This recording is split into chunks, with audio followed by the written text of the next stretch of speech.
We need a new breed of politician, man. We need a we need a breed of politician that unfortunately, this is the type of politician we need. We need the type of politician who can literally take money from these fools and still go in and do the right thing. Because because everybody's not Bernie Sanders. Everybody's not going to be able to raise that kind of money on their own.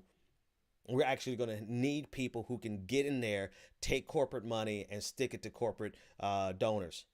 I mean, it's quite literally the opposite of what Republicans did today. Republicans went ahead and passed the most draconian tax plan that we've ever seen almost in any of our lifetimes because their corporate donors said, if you don't, we're going to dry up your money. We need to breed a politician who be like, okay, thank you. You've already got me into office. I think I can handle it from here.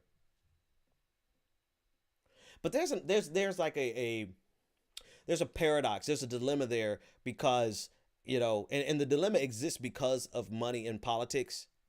But then the dilemma also there's two paradoxes that you have to be concerned with. Money in politics is going to take people who can take money to get in politics to change it, right? And so you're constantly exposing the system to the same type of forces that made it screw up in the first place.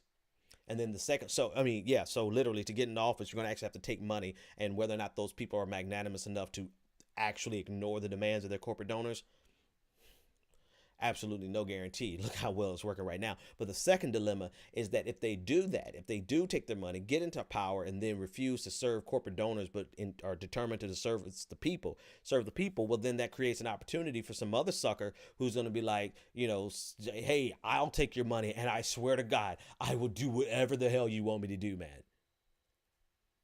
So for every opportunity that you make, I think Marcuse talks about this, like every step that you make towards changing the system, it creates an opportunity for someone else in the system to come and take advantage of the opportunity that you opened up by refusing to be a part of the system. We are quite literally trapped in the matrix. We're trapped in this cycle, this vicious cycle, the self-fulfilling feedback loop of capitalism that is running, monopolistic capitalism. I mean, I would argue that capitalism in itself always trends towards monopoly.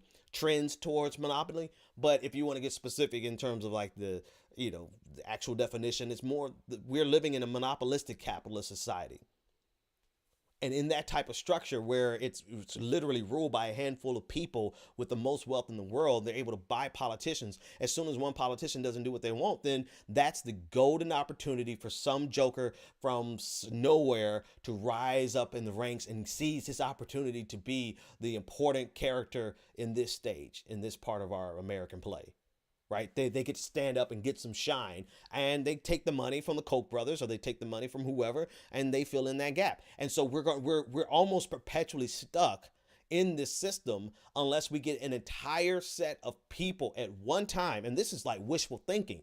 This is literally wishful thinking. The only thing that can actually change the dynamics of a situation like the Keystone Pipeline is if we get an entire swath of politicians to go in at one time and unanimously agree, or at least a majority agree, to get money out of politics so that we are not strangleheld by corporate interests.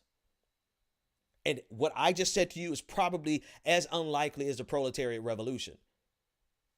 I hate to be the bearer of bad news. I'm not sure. I'm not really sure how, except for one thing, these opportunities for quantum leaps in our thinking. And I hope, and you ain't got to pray, but I hope and pray that what we're seeing culturally with sexual violence and sexual assault and sexual harassment, where we're at an opportunity here that represents a unique chance, a unique opportunity for us to quantum leap into the future in terms of our society. Whereas last week, 2 weeks ago, a month ago, this was just how it is. Boys will be boys. And like a month later, we're at the point where we're honestly saying, hell no, no more. And this is why we have to seize this opportunity and hold everyone accountable, because if we don't, we would have wasted the opportunity. And instead of making a quantum leap forward, we'll make a quantum leap back. And so the reason I bring that up in this context is that if we see an opportunity whenever it arises where the popular opinion, the public opinion, the court of public opinion is against something, and we can squeeze every bit of progress out of it possible, that's really the only opportunity that we have in this monopolistic capitalistic system, this monopoly capitalistic system. I think I said it right the first time. That's really the only opportunity that we have to actually change something, because if we're going to wait to try to work through the system to change the system is already designed well enough. It's perfected itself to insulate itself from change.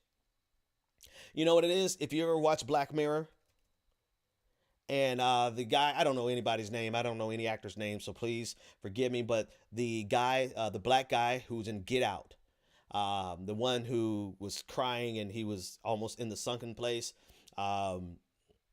he played on an episode of Black Mirror where he was trying to make enough money to help his girlfriend, or the girl that he liked, help her escape from the system, and the system ended up getting her anyway. And then in a fit of rage, he took to the airwaves and was broadcasting all across whatever the society was at that time, and he was holding a blade to his neck, willing to kill himself for the world to see how they were all trapped in the system and how the system would do you.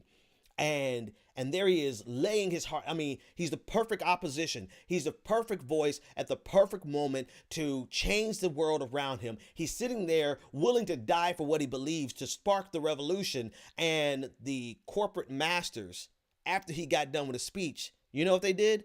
They didn't get mad. They didn't call the cops. They didn't call security. They didn't kill him. You know what they did? They stood up and applauded him. And you know what they did next? They gave him his own goddamn show, where every night he sat there with a blade to his neck and talked about something passionately. I guess what the hell I do.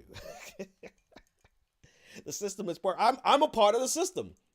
You're a part of the system. Your outrage is part of the system. Everything. We're all trapped in this thing, and that's the bad news. The good news is that there are opportunities that come around very rarely and very